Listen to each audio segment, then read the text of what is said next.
Queridos irmãos, queridas irmãs, então esse vídeo agora de número 374 é a Gênesis capítulo 17, Anunciação do Consolador. A questão é de número 36. Então, nessa questão de número 36, nós estamos, através do esmiuçamento, tentando mostrar que a responsabilidade da primeira revelação, da segunda revelação e da terceira revelação, a responsabilidade coube a nosso Senhor Jesus Cristo, por Deus designado. Então, não foi Deus quem designou a primeira revelação. Não foi Deus quem designou a segunda revelação. Não foi Deus quem designou a terceira revelação. Não foi Deus quem designou a quarta revelação na condição de Chico Xavier. Nós vamos chegar lá. E sim, nosso Senhor Jesus Cristo, que, tendo ele, ou melhor, recebido ele a incumbência do Pai de guia e o modelo o qual todos nós devemos seguir,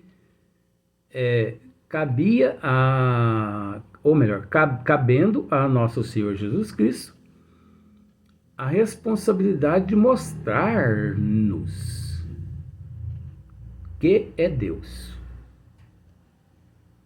Então, nosso Senhor Jesus Cristo nos pegou assim, nos recebeu do Pai totalmente ignorantes, cru,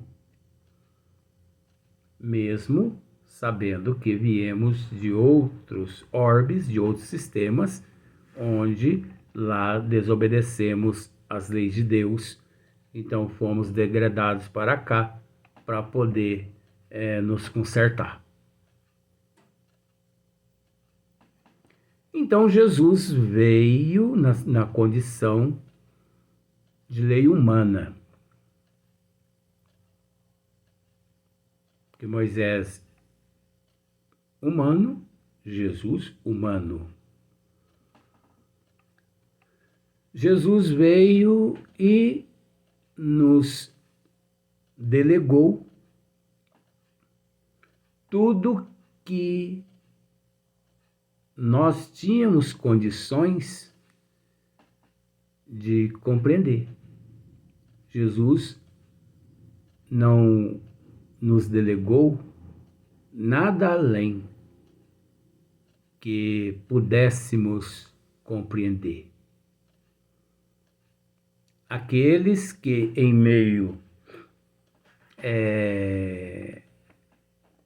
aquela preia de espíritos ali comandados por nosso Senhor Jesus Cristo, 2000 anos atrás, que conseguiram captar, conseguiram raciocinar, eles fielmente se entregavam de corpo e alma ao Mestre e não abjuravam. Então, é aquela questão que nós comentamos sempre. A Terra, ela é um mundo de provas e expiações, ela é um mundo de transição e também um mundo de regeneração, porque quantos milhões de espíritos ignorantes, transgressores das leis de Deus, que vieram de outros orbes e que aqui, por terem recebido as orientações através de Moisés e através de nosso Senhor Jesus Cristo, que se regeneraram ao ponto de entregar seus corpos físicos aos sacrifícios físicos, né? Fogueira, patas dos animais, e a ignorância da sociedade, dos imperadores romanos naquela época. Então, vão me dizer que esses espíritos não se regeneraram aqui? Existe uma data no calendário, sim, onde se inicia a regeneração? Sim, nós não somos ignorantes ao ponto de dizer não. Mas nós não podemos ignorar também que durante todos esses milênios passados, milhões de espíritos ignorantes de outros orbes que aqui estiveram ouvindo Moisés dignamente, com seriedade, com amor, depois ouvindo o próprio Cristo, conseguiram compreender que é Deus. Conseguiram entender que Deus é a inteligência suprema, a causa primeira de todas as coisas. Conseguiram entender que ninguém vem ao Pai se não for através do Cristo. Eu sou o amor, a verdade e a vida. Que ninguém vem ao Pai se não for através de mim. Então veio Jesus e deixou aqui a sua participação. Ele não podia nos delegar além, porque não tínhamos condições evolutivas para compreender a inteligência suprema, a causa primeira de todas as coisas, totalmente, plenamente.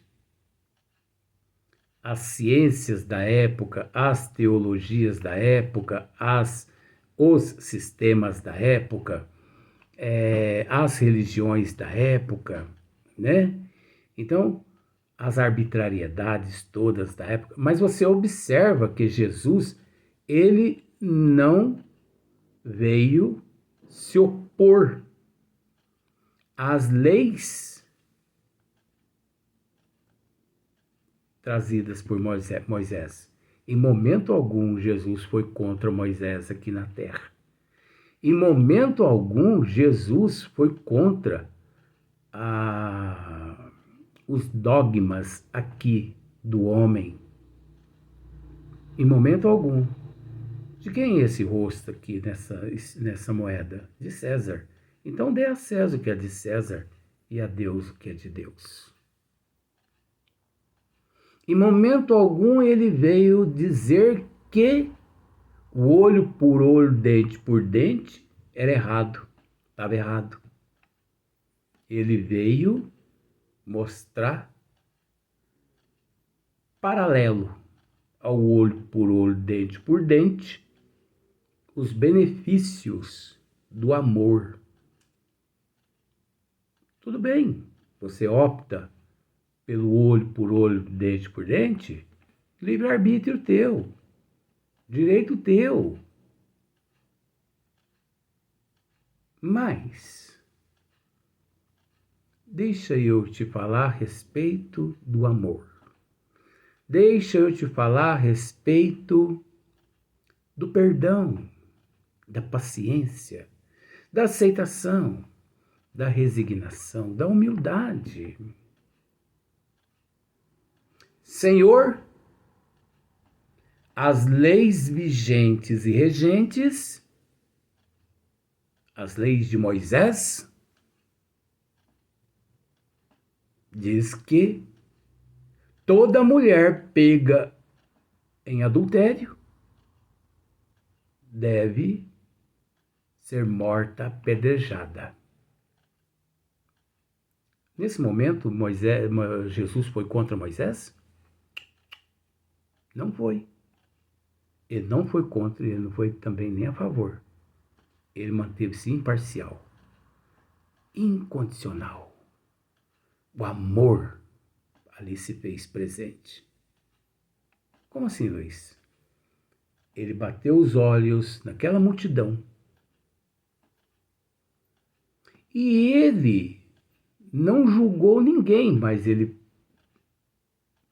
percebeu, ele viu que ali encontrava-se uma meretriz, vou usar aquele termo pejorativo, com todo respeito, só para que as pessoas entendam. Ele percebeu que ali os prostitutos estavam julgando uma prostituta. Com que direito? Se semelhante ali atraía semelhante.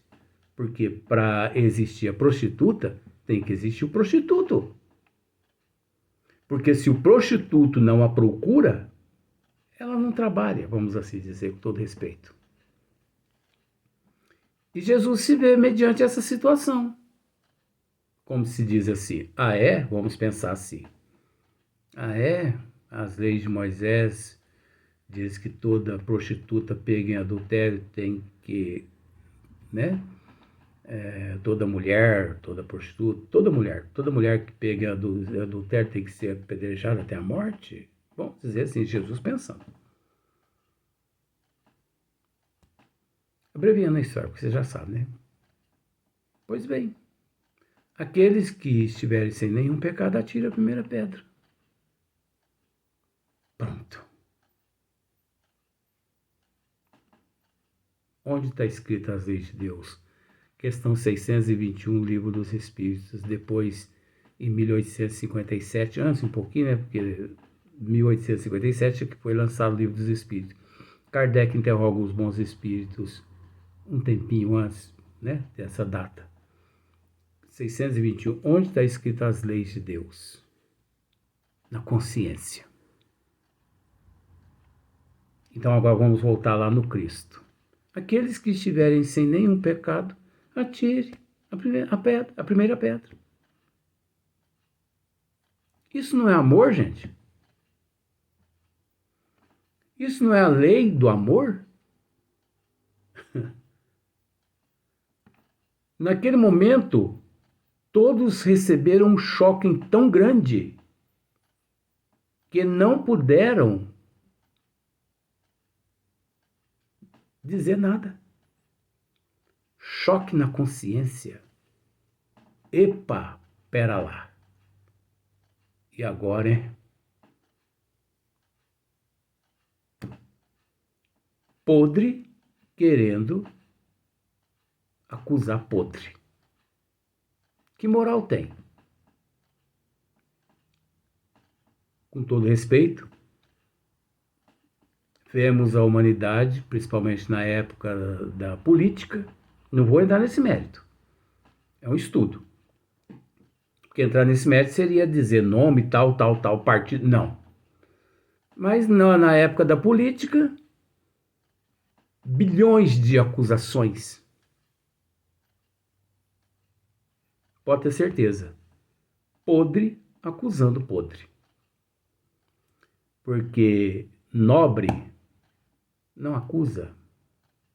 Nobre, ele apazigua. Nobre, ele semeia o amor. Como Jesus fez.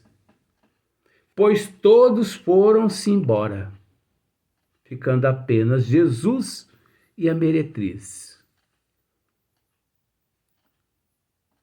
Ele se levanta, aproxima-se dela, ela chorando, pois ninguém te apedrejou, minha filha. Vamos dizer mais ou menos assim. Não, mestre. Pois tão pouco eu. Vai e não peques mais. Aí, você observa que Jesus ele não ficou nem a favor dela e nem dos carrascos da lei de Moisés. Pois bem, muito menos eu. Te apedrejo, te acuso, como se fosse, né? Vai e não peques mais. Mas tem outra passagem nos evangelistas que Jesus diz mais ou menos assim: orai e vigiai. Seria o mesmo naquele momento. Pois ninguém te acusou, minha filha? Não. Pois bem, muito menos eu. Pois vai e não peques mais. O que significa isso? Pois vai e ore e vigie. Agora, nós entendemos que no nível evolutivo qual nós nos encontramos, o orai e o vigiai, ele é complexo. Porque às vezes nós pensamos assim: Pai nosso que estás no céu, santificado seja o vosso... Manda a boca para fora. E que isso voga. Terço mais terço, mais terço, mais terço, mais terço, mais terço. Ah, essa semana eu já rezei 5 terços. Tá bom demais. Isso é orar? Tudo bem, a gente respeita. O espírita também. A doutrina dos espíritos, ela nos ensina que a fé realmente, só realmente é fé aquela que é encarada durante todo o tempo. Então, no Evangelho aqui, Kardec nos diz isso, mais ou menos assim. A fé sem obra, ela é nula. A fé sem obra é nula. A oração sem obra, ela é nula. O vigiai sem obra, sem esforço, sem luta, sem garra positiva, persistência, é nula. Porque o que sustenta realmente a fé, o que sustenta realmente o orai, o vigiai, é a obra na caridade, visando sempre o bem do teu semelhante. Você quase sempre em segundo, terceiro lugar. Porque toda honra e toda glória a Deus e a Jesus. E aquele que tenta aparecer na frente de Deus e de Jesus, ele escorrega e cai no fundo do fosso. E dali tão cedo ele consegue sair, porque não depende de Deus e nem de Jesus retirá-lo de lá. Depende dele reconhecer tamanha ignorância em querer aparecer mais que Deus e que Jesus.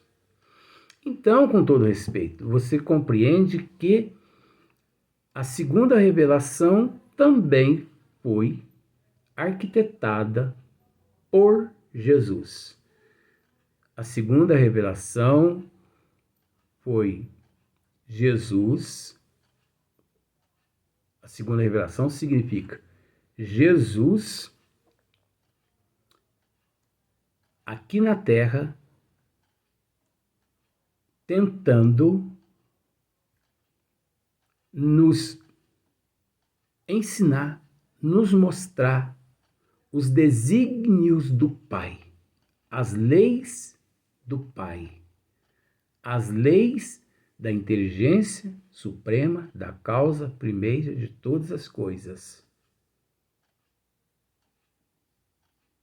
Só que Jesus, naquele momento ali, essas leis limitadas devido tudo que nós já dissemos, inclusive de acordo com os sistemas, a tecnologia, o intelecto, a moral, né? A evolução nossa. Pois bem, Jesus veio e voltou ao Pai. Mas olha só para você ver, ó. Se me amais, guardai os meus mandamentos, e eu pedirei a meu Pai, e ele vos enviará outro Consolador. Olha a promessa dele. Aí aqui agora nós retornamos na questão de número 36. Entretanto, digo-vos a verdade. Convém que eu me vá, porquanto, se eu não me for, o Consolador não vos virá. Você observa que esses vídeos nós estamos gravando tudo em cima apenas dessa passagem aqui.